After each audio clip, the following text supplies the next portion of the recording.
میرے نبی پاک صلی اللہ تعالی علیہ وسلم پسند نہیں کرتے رشتوں کو توڑا جائے، اور اس قدر زیادہ حضور ناپسند کرتے کہ ایک دن حضور صحابہ کرام علیہم رضوان کی مجلس میں بیٹھے تھے، محفل میں بیٹھے تھے، اور ڈھیر سارے لوگ حضور کی محفل نور میں حاضر تھے۔ نبی پاک صلی اللہ علیہ وسلم نے نہ کبھی کسی کو اپنی محفل سے نہیں اٹھایا، کافر بھی آتے، مشرک بھی، منافق بھی آتے، وہ ایک سوال پوچھتے تو جواب ملتا، 10 سوال پوچھتے تو جواب ملتا، 100 سوال پوچھتے تو جواب ملتا۔ حضور صلی اللہ علیہ وسلم کھلے دل کے ساتھ ان کو باتیں بتاتے، جس قسم کی وہ بات پوچھتے حضور اسی قسم کا انہیں جواب ارشاد فرماتے۔ لیکن آج محفل جمی ہوئی تھی، صحابہ فرماتے ہیں بہت سارے لوگ تھے، اچانک نبی پاک نے ایک جملہ ارشاد فرمایا بھی آج اگر ہماری محفل میں کوئی ایسا شخص موجود ہے جو رشتے توڑنے والا، جس نے اپنے رشتے توڑ رکھے ہیں، تو وہ میری محفل سے اٹھ کے چلا جائے۔ گرا جو ان کی نگاہ سے وہ سنبھل نہیں سکتا۔ اگر کسی نے رشتے توڑے ہوئے جان بوجھ کے بغیر کسی شرعی وجہ اٹھ کے چلا جائے، اس محفل میں نہ بیٹھے، اتنی بڑی بات۔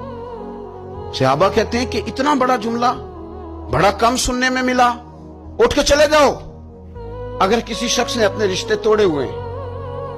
اب وہ لوگ نہیں تھے جو یہ کہیں کہ پہلے ہماری بھی تو سنیں نا، ہم آپ کو بتائیں گے رشتہ داروں نے ظلم کتنا کیا ہے، ان کی زیادتیاں کتنی ہیں، ہم آپ کو لسٹ دکھاتے ہیں جس میں ہم نے ان کے گناہ لکھے ہوئے ہیں، ہمارے پاس وہ رجسٹر موجود ہے جس میں ہم نے 1 2 3 4 صفحے بھر دی ہیں ان کے ظلم کے۔ اب ہم سے سنیں تو صحیح۔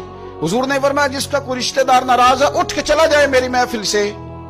ایک نوجوان اٹھ کے گیا اور اس نے بھی جا کے بحث کوئی نہیں کی، کہتے میری خالہ ناراض تھی، جیسے بھی مجھ سے ہو سکا نا میں نے خالہ کو راضی کیا۔ کیوں؟